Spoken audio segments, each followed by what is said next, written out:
Dixon's chili has traditionally consisted of two basic ingredients: ground beef and red beans.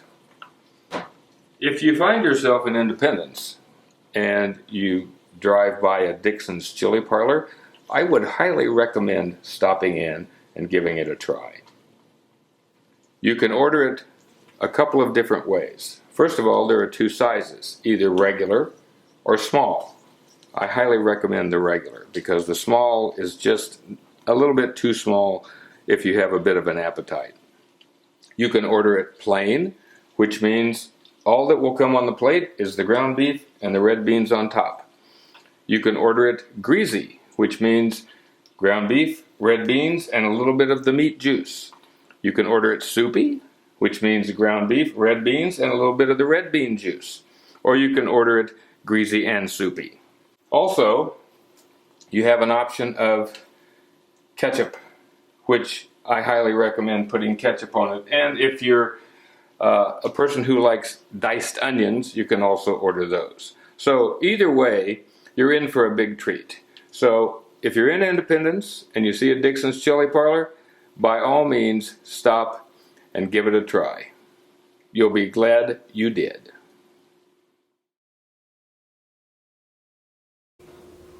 Everything is ready to go, so we're going to get this served up.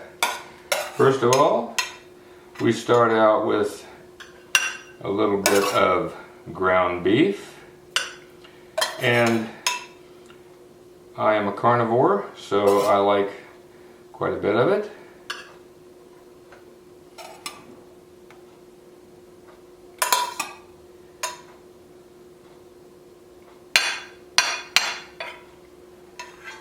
Next, some red beans.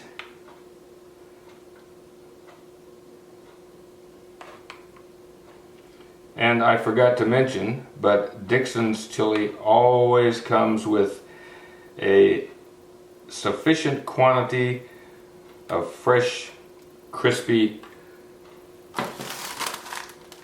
saltine crackers.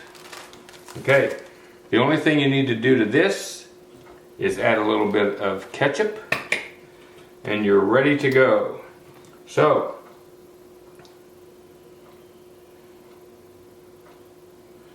this is not your traditional chili, but this is Dixon's own signature concoction.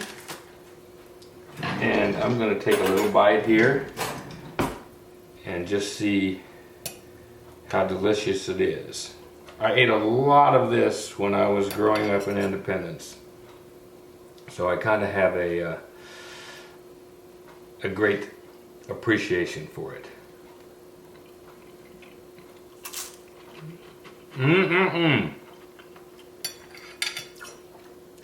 Tastes just as good as ever. Harry Truman would love some.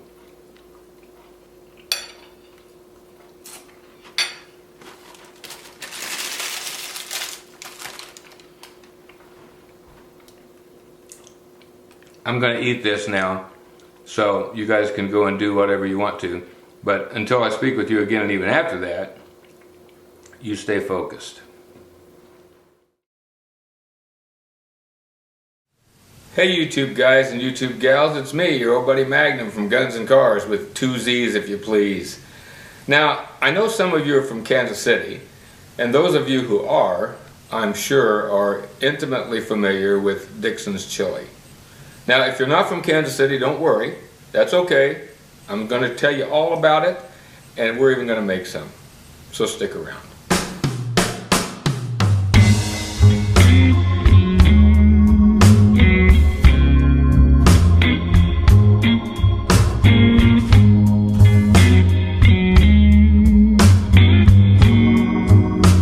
That's the ingredients. The secret is in what you do after you cook it. So stick around, I'll get this on the stove and we'll get started.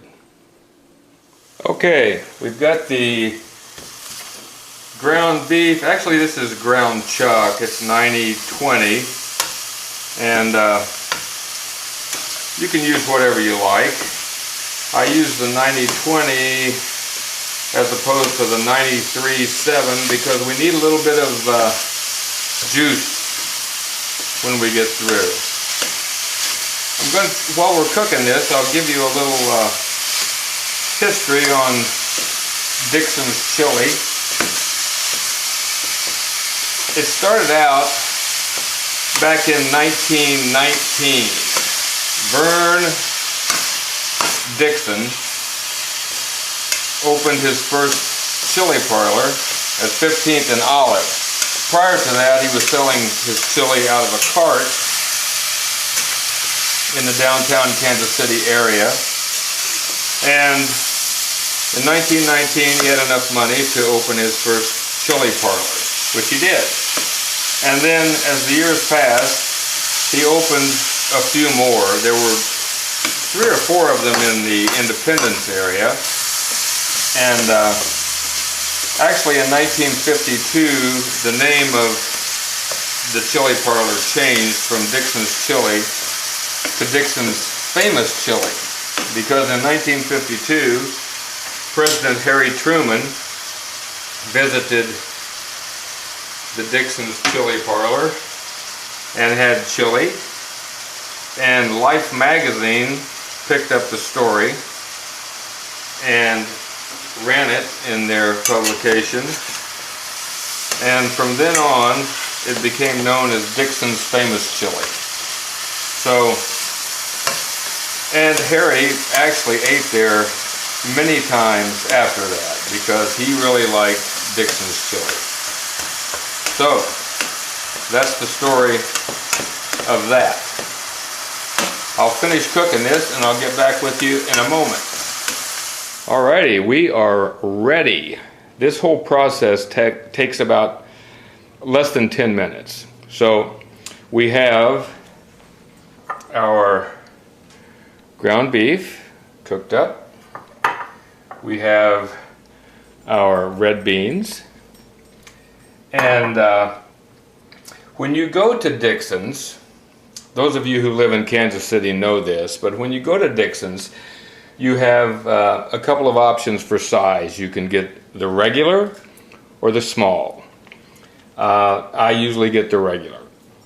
And you have a couple of other options. You can get what's called greasy. You can get what's called soupy. You can get what's called greasy and soupy, which basically means greasy is just a little bit of the hamburger juice. Soupy is a little bit of the bean juice. And obviously greasy and soupy is a little bit of both. You have 2 options for things that come with it: onions or ketchup. I don't know, and I think they have cheese that you can get with it now too, but the last time I went, which has been several years ago, ketchup and onions were the only 2 options. Unfortunately, I don't have any onions, so we're going to plate this up just like I would normally get it and how it would normally come to you at Dixon's. You got the hamburger, and they keep this on a steam table, so it's nice and hot and steamy. Okay.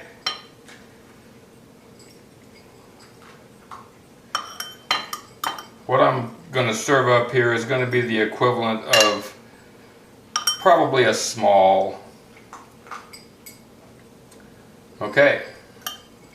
So we got the beef. We'll add the beans, which they just put right on top, right in the middle.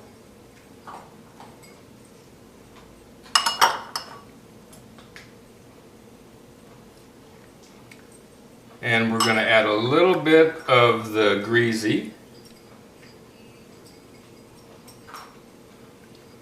because it's pretty dry otherwise. And that was the soupy. And we'll add a little bit of the greasy, not much. I usually add a little bit more salt and the ketchup.